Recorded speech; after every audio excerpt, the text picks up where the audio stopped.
Kulong si Meow Meow. Yan malamang mga kababayan ang mga posibleng senaryo sa mga susunod na linggo na mukhang ipapaaresto si Meow Meow mga kababayan, si Kiko Barsaga dahil sa secession speech niya. Yan mismo mga kababayan ang ibinalita siya mismo mga kababayan ang nagbalita. Si Congressman Kiko Barsaga na ang Marcos administration daw mga kababayan ay may planong ipaaresto siya. Nagdulot kasi mga kababayan ng intriga at pagkabahala sa social media ang Facebook post ni Cavite 4th District Representative Kiko Barsaga mga kababayan matapos niyang ibinahagi ang isang breaking news na nagsasabing Marcos admin plans to arrest Kiko Barsaga over secession speech. Yung tungkol mga kababayan sa paghiwalay ng Mindanao sa Republika ng Pilipinas. Yan kasi ang inimungkahi mga kababayan ni Kiko Barsaga. Patatandaan kamakailan lang ay naging laman ng social media mga kababayan ang speech ni Kiko Barsaga na kung saan ipinahayag niya na kanyang sinusuportahan ang panawagang Mindanao secession mga kababayan. Diba? Minsan na rin niyang finloat mga kababayan ni Tatay Digong dati. Pinanawagan din yan mga kababayan ngayon ni Kiko Barsaga. Kasabay ng pagtuligsa sa mga NCR elites daw mga kababayan na sumisipsip sa pondo ng bayan.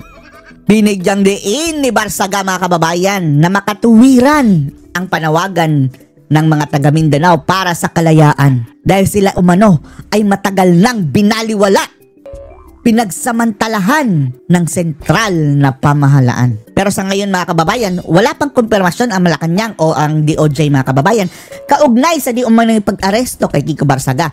Si Kiko lang mismo ang nagsabi niyan mga kababayan. Pero alam niya mayroon din siya mga intel mga kababayan. Gayon pa man, nanindigan si Kiko Barsaga na handa niyang harapin ang anumang banta laban sa kanyang kalayaan.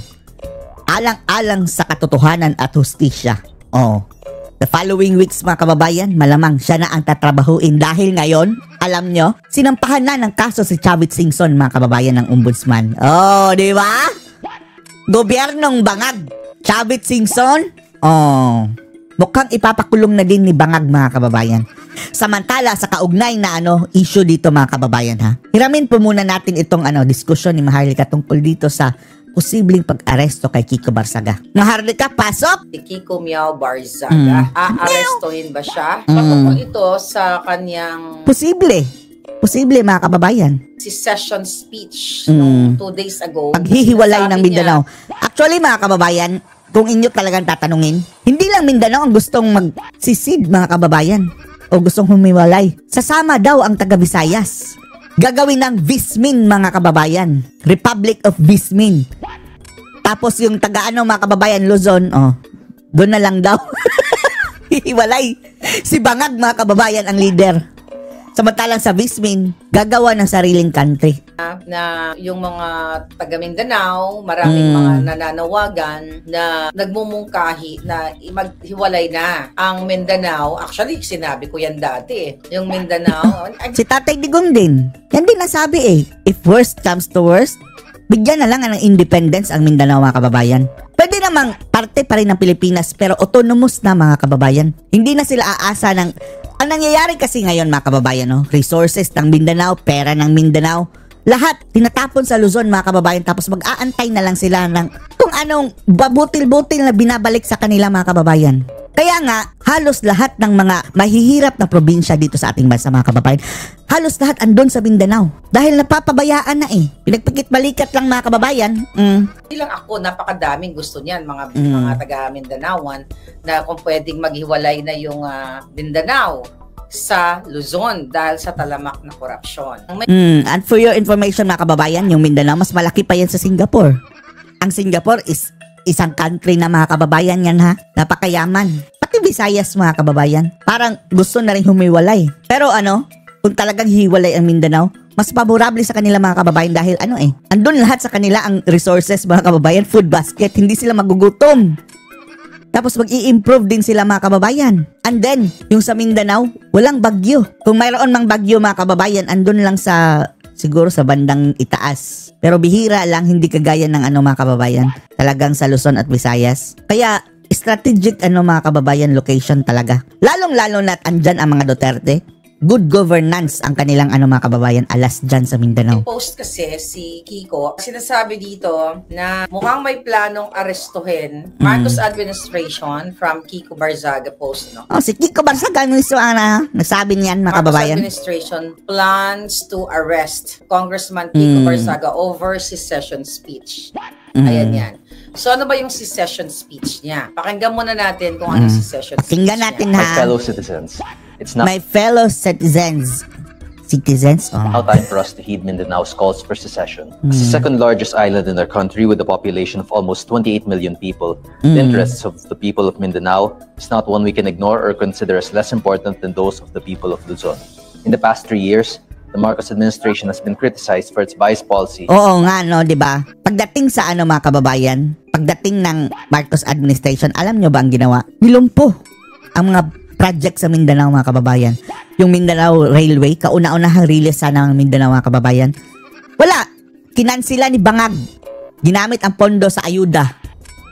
Tapos yung bus system sa Davao City, mga kababayan, nilumpo din nila. Supposedly, mga kababayan, sa mga panahong ito, umarangkada na sana, mga kababayan, full-blown na. Pero anong ginawa ng Ngagba? Nilumpo. Ginipit ang pondo. Tapos walang mga bagong proyekto, mga kababayan. Ang mga nangyayaring mga proyekto ngayon sa Mindanao, yung panahon pa ni Tatay Digong, pinatuloy na lang. Yung iba pa nga, mga kababayan, yung mga overpass doon, tinigil ang construction. Ang sabi ha, ginigipit ng Marcos administration, mga kababayan, ang mga proyekto. Ganyan nila binubuli ang taga Mindanao. Its favoritism towards the NCR. And with the recent flood control anomalies being traced back to the residences of corrupt politicians in the NCR, the calls for Mindanao secession has gradually increased. Mindanao is capable of being entirely self-sufficient with their abundant natural resources and competent labor. Wala na, kawawa tayo, mga kababayan, kung separate na ang Mindanao. Pwede tayong mag-abroad na, mga kababayan. Saan ka punta? Davao. Abroad na. Of course, they can successfully thrive as an independent nation, which makes the fact that the corrupt Totoo naman, talagang ang Mindanao. Pero pwede pang masalbayan, mga kababayan. Palayasin na si BBM, paresignin, mga kababayan. Si BBM lang naman ang problema. Pero kailangan natin ng reforma talaga, mga kababayan, dahil ang kurakutan parang na-institutionalize na, mga kababayan. Diyan sa Congress, lalong-lalo na yan, Nakawan dito, nakawan doon. Ay, Diyos ko, Kaya Lord. mag-survive bilang isang panibagong republika. of national government excessively taxing them for the benefit of Luzon's politicians very upsetting. I can sympathize with their anger. Oo, tapos ano pa mga kababayan ha? Narinig nyo yung hearing tungkol sa budget, mga kababayan? Isipin nyo na lang ha, ang binigay na pondo, mga kababayan, sa Mindanao. Nagreklamo mismo yung taga-CDO na mga kababayan, kongresista, si Rufus Rodriguez ata yun basta. Dahil 11% lang, mga kababayan sa total budget. Buong Mindanao, 11%. At ang Visayas, mga kababayan, Diyos ko Lord, 10%. Mas maliit pa. Etong mga lugar, mga kababayan, na dapat pagtuunan ng pansin para ma-develop ng sagayon, mga kababayan, maging self-sufficient sila. Doon ang kailangang i-improve, mga kababayan, para mas lalo pang lumago ang ating ekonomiya. Kakarampot lang ang budget na binigay. Vismin. Hindi lang Mindanao ang binuli ha, pati Visayas. 10% sa kabuong budget ng mga kababayan ang binigay dito. So Lord. As a representative from Cavite, it disgusts me that the government funds for developing provinces like ours are being funneled by Congress into the pockets of corrupt politicians that reside in exclusive subdivisions in the National Capital Region. Tapos ang mga buhaya, mga kababayan, na nandyan sa Kongreso, dyan sa Maynila, ang gagara ng mga bahay, mga kababayan. Properties. Mayroon pa mga properties abroad. Like Forbes Park and Smarinias Village. The money that could have saved millions of Filipinos being used instead on overpriced houses, watches. Kiko, advice namin sa'yo, Tagalogin mo, Kiko, para mas ramdam ng tao. Next time, Tagalogin mo. Sana makaabot ito kay Kiko, mga kababayan, Tapos, hindi masyadong mabilis yung pagkasabi para marinig talagang impact, mga kababayan, at Tagalog. Cars and planes. The desire for secession of Mindanao in response to the extreme corruption of the wealthy elites of the NCR who look down upon them as lesser beings is a very ito na daw, mga kababayan. Ano na daw ito? Anong kaso niyan, mga kababayan? Parang, baka rebellion ha? Rebellion na ba? And one that I wala natin kung anong ikakaso. Pinag-iisipan sa siguro, mga kababayan, ng mga bangat. wish to bring to our government. I shall ask both Congress and President Marcos to start considering and discussing a possible change to our natural territory in order to meet the desires of our citizens. Okay? Si Meow Meow. Okay, yan yon. Pero hindi naman gusto naman niyang idaan mga kababayan sa proper na paraan. Pwede naman talagang magsisid mga kababayan, pero mayroong paraan yan na legal. Sige, i-arestuhin mo siya, pero base naman doon sa kanyang speech mga kababayan, wala namang sinabi na idaan sa dahas. Di ba? Dahilan. So, according to him, sa kanyang post ay posible siyang ma-aresto dahil parang gustong palabasin yan. Mga kababayan, ang nakikita natin yan, gusto nilang palabasin na sedition yan. Pero isa-isahin natin. Sabi naman niya na idaan mga kababayan sa proseso. Wala namang sinabing kagaya ng mga mauti mga kababayan, di ba? Ano ba sinasabi niya? Lalong tumitindi yung mga panawagan ng mga Mindanaoan o ng mga kababayan natin dyan sa Mindanao. Sabi niya nga, the time has come for us to hear the growing calls from Mindanao. Calls for dignity, equality, and necessary secession. So ayan, sabi niya panahon na para Siyempre, yung mga kongresista mga kababayan na mga taga Mindanao, ayaw niyan. Dahil ngayon setting ngayon mga kababayan, sila ang nakikinabang. Sila ang sumasalo mga kababayan sa pera galing doon sa taas. Sila ang nadidistribute. Kung tatanungin mo ang mga kongresista, ayaw nila yan. Kahit pa taga Mindanao sila. Pero ang taong bayan, magpa-survey kayo dyan sa Mindanao ngayon. 90% payag dyan na magsarili na ang Mindanao. Talagang magsumama or dahil lalong lumalakas yung panawagan ng mga taga Mindanao para humiwalay na nga ang Mindanao at para yung kanilang mga resources ay hindi nagagastos dito sa mga bahay na sa Forbes Park o ninanakaw. Ninanakaw talaga. Kasi doon sa speech niya, ang Mindanao ay second largest island of our nation and home to nearly 28 million Filipinos. It is not a land to be ignored nor a people to be treated as lesser than those in Luzon. So, sasabi nga niya dito na napakalaki, napakalawak ng island ng Mindanao. So, merong 28 million katao at dapat hindi ito ibaliwala at diba? Binawasan mga kababayan ang pondo ng Mindanao, Diyos ko Lord. Hindi lang tayo sigurado sa figure, basta between 11% and 14% lang mga kababayan ata yun. Yan lang ang allotted mga kababayan sa Mindanao. Mas kawawa ang Visayas dahil 10. Set aside ang Mindanao na parang mababa ang uri kumpara sa mga binubuli pa diyan sa Maynila, lalo na yung nasa loob ng Forbes Park at nasa loob ng mga Malacanang. So sinasabi niya dito mga kababayan, talagang ang sa ilalim ng administrasyon ni Bangag ay malupit, malupit ang korupsyon at malupit mga pagnanakaw nga. Yun ang what is Pamilya Marcos? Ng konteksto, no? Tapos sinasabi niya dito, tatungkol na lamang sa flood control, di ba? Flood control na ninanakaw ng mga hinayupa, kaya lalo daw nagagalit o umaatikabong ang panawagan ng ating mga palanggan na taga Mindanao para sa tuluyan ng pagbabago o paghihiwalay dyan sa Mindanao. Ngayon sinasabi niya, kawawa naman ang mga taga Mindanao dahil yung mga pera nga naman na resources, like lahat ng resources sa Mindanao, name it, ay napupunta sa supposedly buong bansa. The problem is, instead na gagamitin yung mga taxes, resources, and everything para sa buong Pilipinas, ninanakaw ng mga buhaya. Unlad tayo ng isang republika, ang nangyayari, napupunta lang sa Forbes Park, napupunta lang sa offshore account. Yun yung nakikita ko, okay? At nakikita natin lang, not only si Kiko Barzaga ang nagsasabi niyan, na talaga namang mayaman ang Mindanao. Alam natin yan. Magagaling, matatalino. Sila nga yung mga... And then, mga kababayan, andun lahat ng food supply. Hindi magugutom ang Mindanao, mga kababayan. So, paano na yan? English-speaking, Visayas and Mindanao, they're like English-speaking, more on English-speaking provinces. Diba? May Espanyol pa nga dyan sa Zamboanga. So, ba't ganun pa man, sinasabi dito sa kanyang speech na magagaling, matatalino, matitikas, lahat na, di ba? At maraming resources ang Mindanao, kaya panahon na para, manindigan bilang isang probinsya, bilang isang bansa later on, kung magkaroon ng paghihiwalay ang Mindanao at ang Luzon. I don't know, kayo ba, payag ba kayo na maghiwalay? Ako papayag talaga ako para naman. For the sake na lang mga kababayan, sa mga kababayan natin sa Mindanao. Pero may isa pang solusyon dyan mga kababayan Paresignin na si Bangag. Ito na lang bargain. 'Di ba si Sara ang next mga kababayan? Hayaan natin si Sara na ayusin ang Pilipinas and then kulang ang 6 years mga kababayan. Kulang. Bigyan natin ng chance mag-re-elect mga kababayan. Tumakbo unlimited. Mayroon pa rin eleksyon pero tumakbo unlimited si Sara Duterte. Yan ang bargain. Kung ayaw nilang tuluyan na humiwalay ang Mindanao. Pauwi ako dyan sa Republic of Mindanao. Dahil alam niyo naman sa Luzon, dyan sa Maynila ay tinamnan ako ng kaso ng Bangag administration. Mas mabuti, Maharlika. Hindi na ito makakauwi ng Pilipinas, mga kababayan Pero kung Republic of Mindanao na, hindi na sakop ng Pilipinas. Gusto din nila ako aresto. Doon na lang siya sa Mindanao uuwi. Ako damputin. Katulad ngayon ang ginagawa nila kay Sama ako. Barzaga. Dahil dito sa secession speech na ito. Sinasabi niya dito, yun na nga, yung nakikita nyo yung recent flood control. Sabi niya, Mindanao is... Gawin na natin Vismin.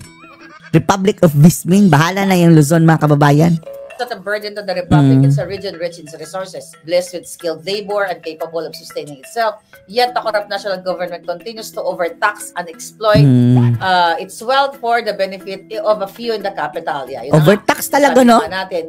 Napaka-yaman natin, hindi nga daw pabigat itong Mindanao sa ating pangkalahatan dahil nabanggit na nga natin magagaling, matatalino na yung mga manggagawa, tapos ang pera ninyo, ang mga overtaxation ay napupunta lang sa pagnanakaw. So yun ang sinasabi ni Kiko Barzaga dito dahil ang pera ngayon siya ang mga kababayan pinagplanuhang ikulong. Sa Forbes Park, yung mga luxury cars, di ba? Nakita nyo yung mga Nepo babies, or mga bonggang-bonggang Hermes, bonggang-bonggong. At kung ano-ano pa. Kaya naman, marami daw sinasabi sa kanyang speech talaga na lalong umiigting o lumalakas yung panawagan ng ating mga kababayan, lalo na yung mga taga Mindanao, na paghiwalayin na. Sinabi niya nga sa kanyang speech kanina, hindi ito sedition or hindi ito pag-aaklas, di ba? Ito ay pag-isip-isipan ninyo dahil inaabuso na nga tayo, kayo dyan sa Mindanao, inaabuso na kayo ng nagpapatakbo. Yang Luzon, mga kababayan, wala yan. Kung hihiwalay ang Visayas at Mindanao, mabubulok yung Luzon, mga kababayan. Andyan lahat ang politiko maiiwan ng mga buhaya. Sa gobyerno na mga bangag. Ako nagsabi niya, sinabi bangag, pero ako nagsabi niya paulit-ulit na pero kaya ngayon, gusto siyang kasuhan. Dito tayo tututok. Si Chavit, kakasuhan na. Tingnan niyo sa balita, kakasuhan na si Chavit, mga kababayan ng ombudsboying. Mga kababayan, sa pinaka-last statement niya. Kasi sinasabi niya, aarestuhin daw siya ng bangag dahil sa secession speech niya. So, ang question natin, yun ba ay inciting to sedition? Di ba? Wala naman Sa ating narinig ba kababayan, ang sabi naman niya na idaan sa legal. Di ba mayroon naman talagang legal na paraan dyan, mga kababayan. Kung idadaan sa Congress, saka sa pirmahan ng presidente. Sa'yo ng Luzon, lipat na kami sa Mindanao. Ba siya na manggulo kayo na mga taga Mindanao? Ang sinasabi niya, lalong umiigting ang panawagan na maghiwalay na ang Mindanao at ang Andiyan sa inyo na sina Renato Babalo Reyes, sina Dilima, lahat ng mga sungot, mga kababayan, sina Percival, mga Tiktik, mga Hontivirus, dyan na kayo, huwag na kayong makialam sa Visayas at Mindanao. Isali natin ang Visayas para mas marami, mga kababayan. Dahil dinalapastangan lang Vismin. ang mga budget. Alam Republic niyo na yun, of yung mga Vismin. pagkanaon, everything. Doon sa last part, ito sinulat natin. Sa kanyang speech, sabi niya, the call for secession is not a cry of rebellion. Diba? Sinabi niya, hindi ito pag-aaklas o pag-magsik ng illegal, but a cry for justice. So sinasabi niya dito, it is the desperate plea of people tried of being used, ignored, and insulted by a system that serves only the elite. Ito ay sinasabi niya ay apila ng taong bayan. Himutok panawagan na madalas most of the time, all the time, ay binabaliwala ng Bangag administration. Bangag administration. I therefore urge this government, both Congress and President Marcos, to open a serious, honest, and courageous discussion in the future of our discussion lang naman, hinihingi ni mga kababayan. Kiko. Okay? So, nagnanawagan siya, ino-urge siya ng discussion. Di ba? discussion on the future of our national territory Sige nga, sa'yo ng Luzon. Lipat na kami. and the right of Mindanaoans to determine their own destiny. We can no longer silence their cry. The time has come to listen. So malinaw na hindi siya nag-udyok ng panggugulo. Sinasabi niya, nananawagan niya sa Kongreso. Bakit siya nananawagan Discussion sa nga Kongreso? di ba? Na baka pwedeng i-revisit ang ating konstitusyon dahil wala nga batas sa konstitusyon na maghihiwalay, di ba?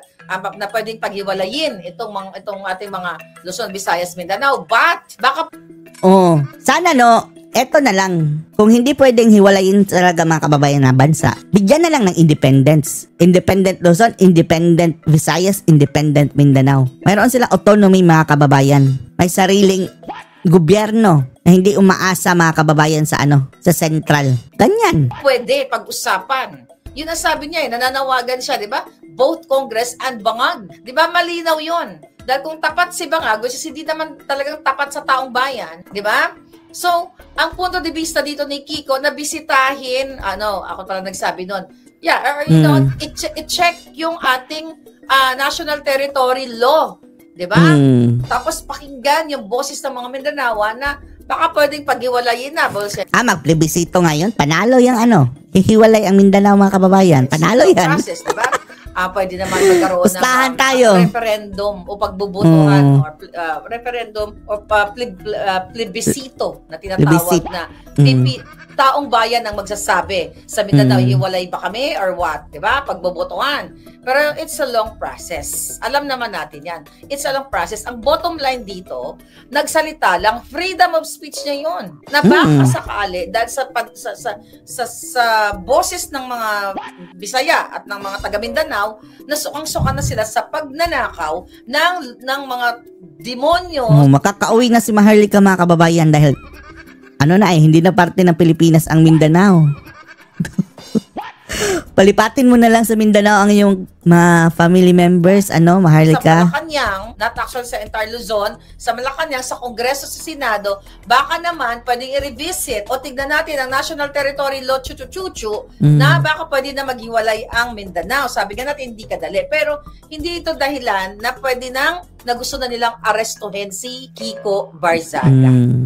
Alam niyo naman hahanapan niya ng butas mga kababayan, kagaya ng Singson Chavit. Hinanapan nila ng butas mga kababayan, hindi doon sa sa inciting to sedition na sinabi ni Pero kinalkal nila mga kababayan hanggang parang mayroon silang nagawang butas doon sa ginawa ni Singson dati. Kakasuhan ni Ombudsbuing mga kababayan. Lahat talaga aaresto. Bukod doon sa pagbibenta ng lupa ng gobyerno daw ng pagmamayari, si Singson mga kababayan ang kanilang tinuro. Gustuhin nila.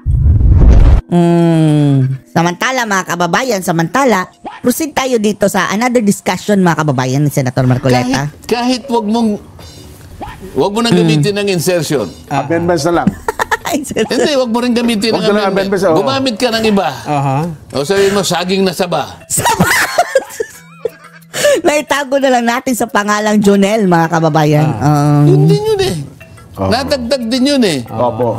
Di ba? Ang pinag-usapan dito mga kababayan, yung mga insertion ng mga kongresista at mga senatong. Ayaw nilang aminin na insertion. Amendment daw.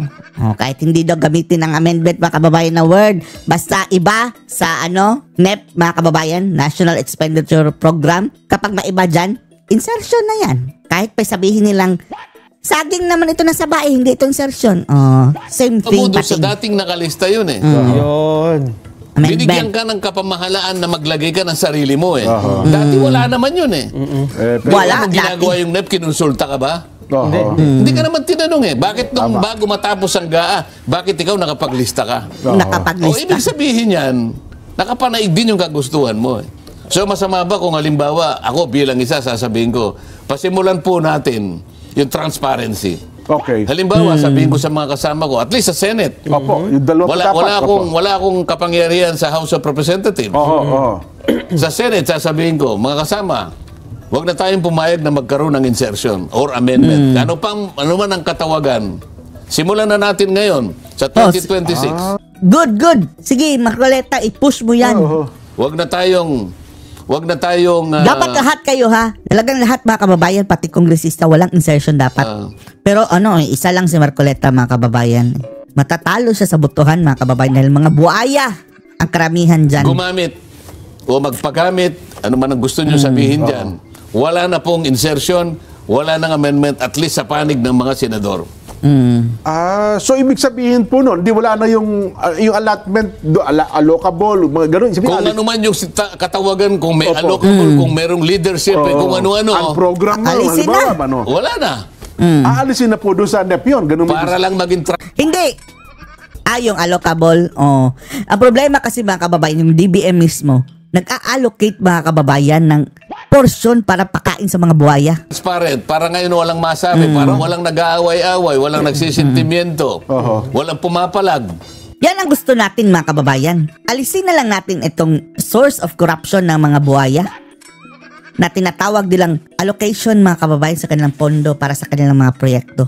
Once and for all, alisin na lang yan dahil yan ang source ng kurakutan. Anyway, ang kanilang mga kababayan, trabaho, mambabatas, gumawa ng mga panukalang batas mga kababayan. Kasi ang pinag-aawayan tungkol sa insertion halimbawa, nung ako'y bata pa, karaniwan, pag bata ka, magkakapatid, nag-aaway-aaway din kayo. Opo naman, hindi maiwasan yan. Ako ay bata kami pa. maliit na bola. Oo. Sabi ng tatay ko, palagi na lang yung akin na yung bola na yan. Hatiin natin. Para wala na kayong pag-awayan.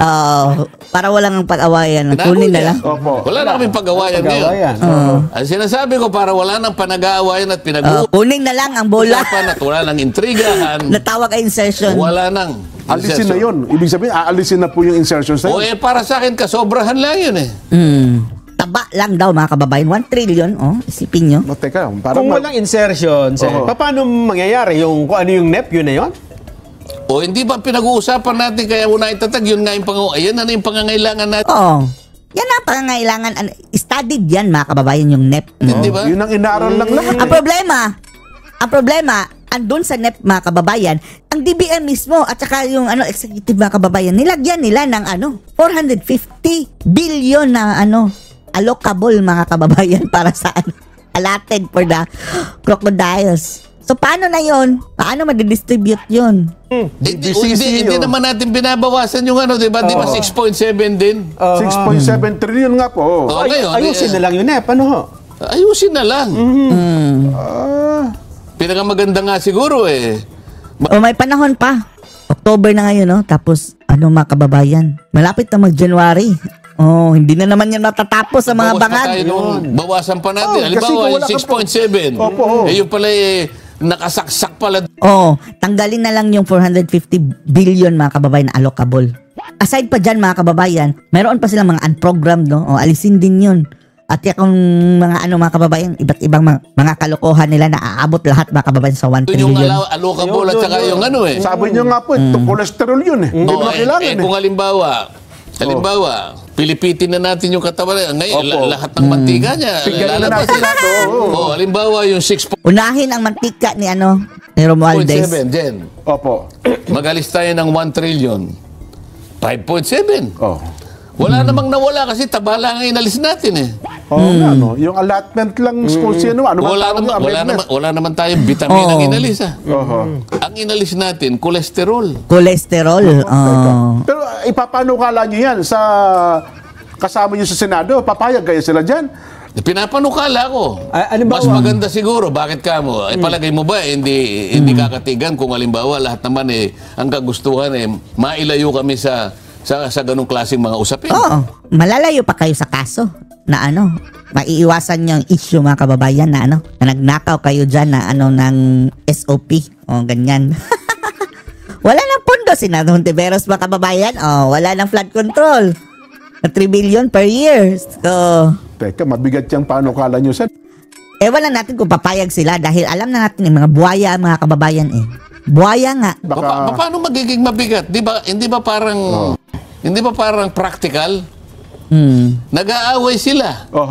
Kapag may nasabi sila na ikaw meron kang diyan, meron kang kayo may insertion kayo. Pumapalag. Ito ba yung mga ngahulugan na wala na akong makikitang this project is initiative by Senador Juan de la Cruz? Wala na. Dahil yan, mga taba yan, mga kababayan, kapritsuhan lang nila para mag-promote sa kanilang sarili. Sigurong ganun. Dahil nga, wala na kayong karapatan na maglista nga eh. Eh di pa paano sina mayor, sina governor, hindi nalalapit kay senador? Wala na rin lialapit sa atin. Ganun ba? Oo, doon kayo lumapit sa Pangulo. Sa mga mga kababayan, di ba? Sa mga lalawigan, mayroon namang kanya-kanyang mga opisina. Doon kayo lumapit. Sila na ang bahala mga kababayan mag-relay dyan. Di ba? Basta tayo kasi, tayo naman Wag nang padaanin sa mga buwaya. Dahil mga buwaya kasi Bigat yung panukala nyo, Sen. ano ba yung ating pinaka-mandato? Gumawa po ng batas Di talaga. ba gumawa ng batas? Oho. Meron ba tayong connection doon sa kung anong mga proyekto. project ang pagagawa natin? Pero Trabaho ba natin yun? Pero sa realidad, Jen, hindi ba natin may pipigit? Yun ang hinahanap ng tao, hindi naman yung nagawang batas po ng mga senador. Paintindihin sa mga tao, mga kababayan. Kung tatanggalin yan, wala na rin. Walang magagawa ang mga tao. Bahala na sila. Lahat sila Ang lang ipaliwanag natin sa tao, nandyan na po. Tinignan po namin yung NEP. Opo. Nandyan na po yung mga project Oho. Ang inaalis lang na po namin ay yung kapangyarihan namin na maglista pa po kami. Na baguhin yung nakalista pa dyan. Yan mga kababayan, this is the point. Talagang eksaktong point na gusto natin. Mabuti naman mga kababayan, sa lahat ng mga senador, kongresista, mga politician, mga kababayan, si Senator Marcoleta, kay Senator Marcoleta lang natin ito narinig talaga ng puntong ito na talagang gusto talaga ng mga tao para matuluyan ng maalis ang korupsyon, mga kababayan. Pero meron na po nakalagay Oho. Paano ito ma-implement, Sen? Kailangan ba ng resolution o kailangan ninyong manumpa o papaano? Pumayag lang sila. O sige, wala nang insertion sa atin. Pumayag lang. Wala na tayong hihinging anumang amendments, insertion. Wala na. Gentleman's agreement, parang ganon. Kung papayag sila. Sa akin naman, proposal ko to. Kasi sa akin, kung wala Kung talagang seryoso sila na ayaw nila ng korupsyon, mga kababayan. tayong insertion, hindi naman kalugihan sa akin yun Bakit ako malulugi ron? Sa tantyan nyo, Sen, total... Wala naman akong sinumpaan na tungkulin na ako'y maglalatag ng Maglalagay ng project. proyekto. Ang sinumpaan ko, ako magle-legislate ako. Pero teka lang, Sen, mukhang Ngayon, ang mga, mga senador, mga kababayan, parang mga DPWH. Di ba, Hulto Virus? Grabe proyekto na mga mga daanan, mga kababayan, mga multipurpose building na hindi pa natapos. Lord, tinubukan na ng damo. Sa tantyan nyo, dahil nakasama nyo naman sila, meron kayong tututol dito? Ay, maraming tututol dyan. Yung mga kawatan na mga kababayan, unang-unang tututol dyan. Hindi na sila makakapagnakaw, hindi na sila tatanggap ng pera. At eto, butata dyan si Soto, mga kababayan. Sigurado tayo dahil sabi niya nga na hindi ako tatanggap ng sahod na 200,000 per month. Dahil ang inaasahan yun, mga kababayan, yung budget niya, insertion niya. Ngayon, tatanggalin. Bangkarote yan si Soto. Ang tanong ko na, may sasangayon kaya dyan? Nakakatawa pero seryoso mga kababayan. Mabuting tao lang ang mag-iisip mga kababayan ng ganyan. Napakabuting tao ni Senator Marcoleta, mga kababayan, dahil yan ang tuburan ng pag nanakaw yung insertion na yan, yung budget na pinapanel sa mga kongresista. Bakit naman wala? Bakit masama ba yung aking proposal? Tama nga, ideal nga po yan, Sen. Ideal po yan. Hindi, sabihin nyo muna sa akin kung yung proposal ko masama. Mabuti po yan, Sen. Ang proposal Mabuti. ko ay transparent. Opo. Transparent. Ang aayaw niya mga kurakot. Kung kami po tatanungin nyo, Sen, mabuti po yung panukala ninyo. So, bakit mo itatanong kung may sasang-ayon o hindi? Wala ba sasang-ayon sa isang mabuting panukala? Parang hindi po ready yata yung 20... Subukan mo na lang, huwag ka nang kumontra. senador na... Ayaw ko na kasi na... Ayaw ko naman mag-judge sa sarili ko. Nag-presume ka na. Although, malamang sa malamang mga kababayan dahil mga buhaya yun Pero, kung i-challenge mo talaga yung usapan, mga kababayan, na talagang nakikita ng taong bayan. Matcha-challenge yan sila. Dahil kung kakausapin mo lang dyan, ayaw ko dahil maraming proyekto Pero ipahiya natin hindi naman ipahiya, pero ipakita natin ang kanyang totoong mukha. People to see. Sige, ayaw mo pala ha. Alam na this. Ita-challenge sila. Ita-challenge nga. Ay na, bakit natin i-challenge? Ipopropose lang natin. Ayun. Sa session. Doon. Kahit saan naman pwede namin Sa privilege speech na pag-usapan lang. yun. Halimbawa, nasa plenary na yung budget. Ayan. Doon pa lang sa pag-umpisa ng budget, halimbawa. Oho. Kunyari, merong nagsabi doon ng opening statement. Doon pa lang pwede mo nang sabihin eh. Ayun, propose nyo na huwag nang maglagay. Halimbawa, doon pa lang sa doon sa kauna-una. Kasi nung nasa house ako, pinag-uusapan pa lang general principles. Opo. Di nandun ngayon yung mga economic cluster. Mga kaibigan, kayo pong lahat ay nandito. Mga Nandyan kaibigan! po yung NEDA. Anong pangalan na ng NEDA ngayon? Si DepDeb. Ha? Dep-dep. Development, DEB. DepDeb. DepDeb, yes po. Si Bangak ba ka ba? Dep-dep. Nandiyan ang Department of Finance. Nandiyan ang DBM. BM, Nandiyan ang Department of Trade. Nandiyan si Secretary Frederick Go. Opo. Frederick Go, Di ba? Di ba? Ito po, 6.7 na ito eh. Makakaltasan ng 1 trillion mga kababayan. Ang 1 trillion, uutangin yan ha. Hindi lalaki ang ating utang. Pwede pa natin bawasan. Oho. Dapat nga ganun eh. Pwede kasi wala namang... Pero ito Isipin nyo na lang mga kababayan ha. 6.7 trillion na ang budget ngayon. Samantalang nung panahon kay Tatay Digong mga kababayan ha, before pandemic, nasa 2.7 trillion lang yun. 3 trillion. Ngayon, doblado mga kababayan ang budget ni Bangag, and then, walang proyekto. The Lord, build, bangag lang mga kababayan. Paano kung halimbawa ay, kasi alam nyo naman ang Senado, kayo po ay majority rule, di ba? Majority wins. Eka nga, paano kung hindi pumayag ang karamihan doon sa proposal ninyo? Wala akong magagawa sapagkat alam mo naman ang Senado o ang Congress deliberative body ito. Yes, yun na nga po. Oo. Kung ano mapag-usasan ng mas ang kaya marami. ko lang sabihin, ipahayag ko kung ano yung mabuti para sa akin. Oho. At kung halimbawa, naintindihan nila na mabuti, kagaya ninyong dalawa, at least naunawaan ang aking hangarin na para kami makaiwas Sa anumang kontrobersya pa man. Anumang kontrobersya sapagkat yung insertion na yan ay nagkaroon na ng negative connotation.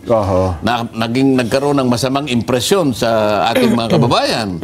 Hindi ba magandang pasimula na wag na muna nating wag na muna tayong sumali dyan? At least tayong mga senador, pumayag tayo na wala nang amendment o wala nang insertion sa panig natin. Kung wala sa inyo, kasi di ba, dalawa yan eh. Paano kung ang lower house po meron na sila? Kaya na-submit na po sa inyo yung budget mukhang meron mga kababayan, no? Babawiin. Wala sila. Ang sa akin lang, ang aking ina-address, mga kasama ko sa Senado. Baka naman pagdating ng araw, bago natin... mahiya din ang matabla ng hiya ang mga buhaya mga kababayan. Sa Pangulo, baka magmungkahi din sila. O sige, alisin na rin yung sa amin. Di ba? So, pilitin nating ibaba yung 6.7, gawin na lang nating 5.7. Di ba? Kasi, sa experience natin, kamukha nitong 2025 nito, hindi pa natapos. October pa lang. Ito, lumitaw na ang napakalawak at napakalalim na anomalya dito sa anomalya. Hindi naman pala napunta sa ikabubuti ng ating mamamayan. Nalustay mahigit na 1 trilyon. Hindi pa apolustay. Tapos ang taong ito. Sa mga hindi natin kailangan yung 1 trilyon. Napalabas natin, taba lang pala ito eh. Pati asin. Pero kung wala itong taba na ito, wala sanang pinagawa yan. Ako sa tingin ko, napakaganda po niyang panukali niya. Para alis na rin yung kontrobersya sa 24 na senador kung ang pag-uusapan ay insertion, amendments, ano ba ng yan, mga kababayan. At yan din ang source ng corruption kasi. Tawag dyan. Sana lang, kung may nakikinig man kayong kasamang senador ngayon, sumuporta. Meron na. Meron na ba? Meron na akong alam na susuporta dyan. Si Senador Risa Ontiveros. Kasi number 1 nga siya, may insertion, 3 billion. May flood control. Sa kanya ay amendment kasi, sabi niya amendment ito talaga insertion at ayaw niya yan. Hindi lamang siya, si Senador Lacson. Di ba? Tatlo na kayo. Mulat sa pool hindi tatlo na kayo. Kasi meron iba dyan ayaw din pero totoo, nakalista meron Ayaw lang sa salita. Si Virus mga kababayan meron. Oh. Hindi, ang alam ko si Senador Lacson, ayaw niya yung... Kasi nga siyang Oh, in fairness, kay Lacson mga kababayan, ayaw niya. nagsimula eh. Opo. Noon pa man. Ay, magtatanong ako, bubusisiin ko yan. Opo. Kung bakit yan ay pinayagan. So, ibig sabihin nun, siya man, ayaw niya. Ayaw. Oo. So, sa makatwid, Tapos sinupalpal siya ni Soto. Nakampi niya. Sabi ni Soto, okay lang ang insertion. Dahil hindi na ako tatanggap ng sahod. Ano lang, bangkarote ako nito. siya pumayag din sa aking proposal. Ayan. Tatlo na sila, Chen. Oy, hindi na sila magkaaway. Meron ka pa naiisip. Paano maging tatlo? Dalawa nga lang yung sinabi ko sa'yo. Si Senador Risa. May insertion nga siya. Ayaw din daw ho niya. Ayaw. Oo, tinatanggi nga na hindi siya payag sa may insertion. Itinatanggi niya pero meron siya eh. Kaya hindi pa natin sigurado kung anong kanyang posisyon. Talagay ko, ayaw talaga niya. Abenbet. Nadala lang niya kayo damdabi kasi lahat niya. O di, Yung iba meron eh. halimbawa, tatlo na kami. Halimbawa lang. Ako naman, masaya na ako pag nakakuha na ako ng dalawa. Sige, isa uli ni Virus ba kababayan yung mga insertion niya. At least may pumanig sa akin. Paano kayo mga tao dyan? Payag din kami. Lalong-lalo na dyan ang bread and butter ng mga kawatan, mga kababayan. Kaya yung mga, halimbawa, yung mga kaibigan naming senador, mga kaibigan naming mga mayor, mga barangay kapitan, pasensya na po kayo, ha? Total, nandyan naman po sa NEP, nakita naman po namin. Ang gawin na lang po namin, tulungan namin kayong bantayan na yung pong nakalista rito, talagang papunta sa inyo para hindi na po makuha ng kung sino-sino. Talaga, Dahil hindi naman niya trabaho ng kongresista mga kababayan ang maging DPWH. Paggawa na kung ano-anong mga proyekto dyan. Ang nangyayari, aasa na lang tayo sa kongresista mga kababayan sa kanilang honesty. At ang tanong, meron pa bang honest ngayon mga animal? Buhaya nga.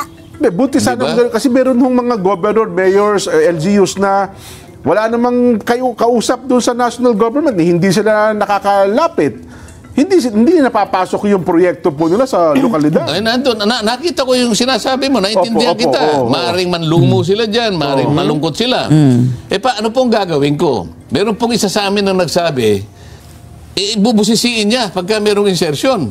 Ibig sabihin, merong isa sa amin, ayaw pumayag. Kaya ko lang naisip ito, para hindi po kami nag-aaway-aaway, may pinanggalingan po yung aking proposal eh. Tama, Kasi po, matagal ko na sinasabi, tuluyan ang itong alisin. isa, sinabi niya, hindi tama. Sabi naman nung isa, tama. Ayaw naman nilang i-clarify kung sino ang tama ang sinasabi. Naisip ko tuloy na para wala nang pinag-uusapan, tanggalin na natin ang insertion. At least sa mga senador. Pabor kami dyan. And then, lahat na next time kapag si Sara na, pati kongresista. Agree ba kayo dito mga kababayan? Anong masasabi niya dito? Post comments below.